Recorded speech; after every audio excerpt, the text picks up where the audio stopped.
Good afternoon, everybody. Sorry about the nasal chat tonight. I just wanted to quickly update you. So today is a Glasgow day, been up at Glasgow, and I just wanted to let you know as well. I talked about my creatinine level the last time, and I can't actually remember what I said. Anyway, today we are down to 220, which is marvelous. It's so good. It's taken its time to drop a little bit more. It's not as quick as it was, maybe week 2 and 3. So it's steady. It's slowly, start again. It's slowly coming down rather than a big drop. But that's fine. That's absolutely fine. I've had this bloomin' head cold and cough now for getting on for 2 weeks. I actually ended up having to go to A&E a fortnight ago because I couldn't breathe properly and had a real overload of fluid. I think the kidney just thought, well, what's going on here? So, not that I'd put it under any jeopardy, of course. It doesn't help being on immune suppressant drugs, which is I'm on them for life. So it basically means that anything and everything that is going about, I'll probably get it, like a cold or a bug or something like that. So I have to be super careful. This seemingly is doing its rounds. I've been talking to a few people and they've said, oh, there's a lot of it going about. So I do feel a lot better. And I even managed housework today. So I must be getting better. So yeah, also today marks 4 weeks post transplant, which I'm over the moon at. Even looking back, it's still got to pinch myself. It's so weird. It's so weird. Um, and so yeah, so today was a Glasgow day. Super happy. Everything's going, steady away, and that's all that counts. So my levels today was 220, down from 300, which is just brilliant. I was looking back through some old records. I can get all my results online, and my first kidney transplant took about 3 months to hit 200. So for a second transplant, 4 weeks in, down to 220 is, in my eyes, is super good. Super good. So I'm really chuffed, really chuffed. There is one test that I may need to take medication for, and it's affecting my calcium levels. And funny enough, I was on it before my transplant as well, and it affects the parathyroid gland in the throat and the neck. So what it's doing is it's absorbing too much calcium from my bones, which can obviously have a detrimental effect on your bones in general. So I have to stop that or reduce the activity of the parathyroid. Anyway, there's another biology lesson. So yeah, so everything's good. Back in Dumfries on Thursday. I think I've only probably got another 1 or 2 Mondays in Glasgow, and then the rest will be down in Dumfries over weekly, and then probably fortnightly, and then monthly. So it's reducing all the time, which is great. I just have to take it easy, which I've been doing, and pottering around and putting plans in action for when I get back to work. I'm hopefully going to get back to work, if not the end of March, the beginning of April, roughly, give or take. Now, I am attending some mind, body, and spirit events that I have posted it just to make you aware of them. The first one is the 2nd of March. The George Hotel in Penrith. Now, I'm not doing any reflexology treatments, I'm afraid. I'm really sorry. I'm just not strong enough at the moment. But I will be taking my oils and waxes. I make my own waxes that I use in my reflexology treatments. And I only do 3 oils. One is muscles and joints combination, and one's an uplifting, and another one is a relaxing oil. They're all specific for those conditions as well, and they're in different sizes. The waxes is obviously there's no spills with the waxes, so they're all great, and obviously the oils are in jojoba or castor oil, whichever one we're looking at. So I'm just going to be taking the oils and waxes to these events. So the first one, as I say, is the 2nd of March, and that's at the George at Penrith. Lovely event, really nice event. The next one is the Saturday, the 16th of March, and that is at Morton Manor in Carlisle. And again, the oils and the waxes will be coming with us as well. And then the Sunday, the 17th, that's down in Cleatormoor, West Cumbria. And again, oils and waxes there as well.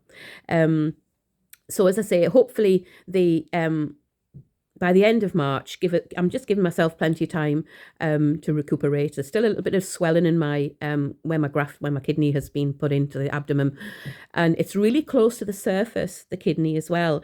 It's been described, and I never thought about it like this, literally like a bar of soap under your skin, and you can feel it. It literally is like a bar. If you were to feel your abdomen, it's like a ridge, like a little bar of soap.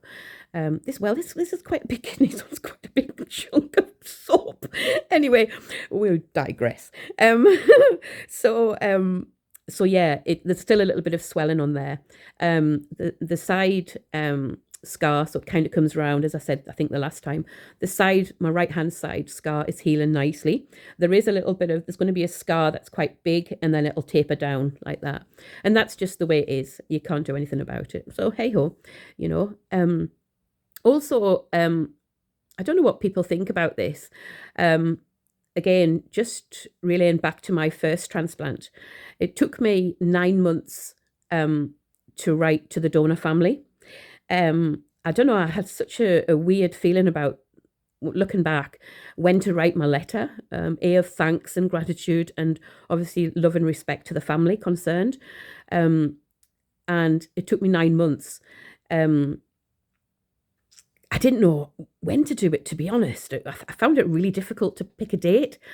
Anyway, I did it in the September, and I got a reply about 3 or 4 weeks later from the husband, which was lovely. So for some strange reason, I feel different with this kidney. I feel so connected in a strange sort of way. I know that might sound weird to a lot of people, but it's different for me, this kidney. So last week I decided, which would have been 3 weeks post-transplant, to write my letter. And I know, my God, 3 weeks is nothing when this poor family is grieving like hell. But what you can do now is you can email your letter to the transplant coordinator, and thereafter will contact the family. And it's up to the family, and rightly so, whether or not they would like the letter or they want to wait. And the reply was they would like to wait a little while, and I totally understand. I just felt it was right for me to send it. So what they'll do is they will contact the transplant coordinator when they're obviously ready, and they're going through a horrific grieving process. They will contact the transplant coordinator to access that letter. So I will keep you updated on that as well. It's I've said this before and I'll say it again, it's a real double-edged sword. I just felt as if I needed to express my thoughts. And I'll be honest, I got really, really upset writing it, really upset. And again, that wasn't how I felt the last time. I felt like I was really talking to the family in my letter. Anyway, I'm going to leave that bit there, and I'll keep you updated on any other further news that I get from them accordingly in their own time. And apart from that, I am filling my days with what am I going to do next? So there's going to be some slight changes as far as I know going forward. I'm going to be working, obviously, still in my treatment room here where I am at the moment in Eaglesfield. I'm not limited now to my days, so it's going to be really weird.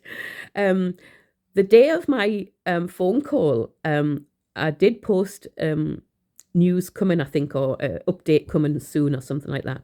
And that night I was going to be telling you of a new location, and that new location was going to be in Cockermouth, and it's at the Olive Tree at Cockermouth, and I hope to return or start there. I'd never got that told because there was so much going on. So I hope to be returning or starting from there when I go back to work, when I come back into work as well. I'll still carry on with my work at Kelso as well. So that's the first and last Thursday of the month. I'll keep that date. Initially, I was going to do the last Tuesday of the month at Cockermouth. I'll keep you updated with this just in case it does change. Now, the other change that is on the cards as well is unfortunately won't be returning to Brampton, and I do apologise to all clients concerned. Please get in touch with us, and if you'd like to keep updated on where I'm going to be, and if I can help out, not a problem at all. Anyway, them sort of things, I'll keep you updated and let you know what's happening. No problem at all. And apart from that, I'm going to plan some nice weekends away and see what I can get up to nicely, calmly, maybe. But yeah, so I will love you and leave you again. And thank you so much for all your support, the cards. It's lovely. Honestly, it means so much. And if, again, I'm going to ask you again, if there's any more questions that you want to know about this transplant or my journey or anything like this, I'm going to just let you into a little secret as well. My whole journey is actually being put into a manuscript. And that manuscript is at the publishers. And this publisher is quite a big publisher in the States. And I don't want to say anymore because I'm so excited. But that is being edited at the moment and checked. So my whole life story, and I have a weird memory of going back to being 2-year-old. What's yours?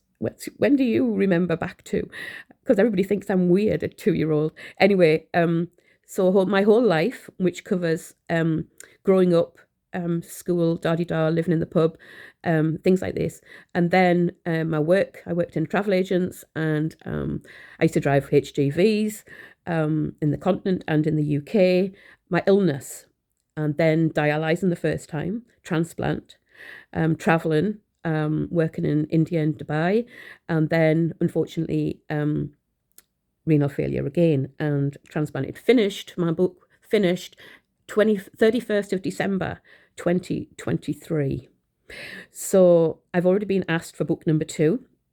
So it's quite exciting, but I'm just going to put that out there for you to have a thought on. But I won't tell you any more yet because I've got some more exciting news coming about that.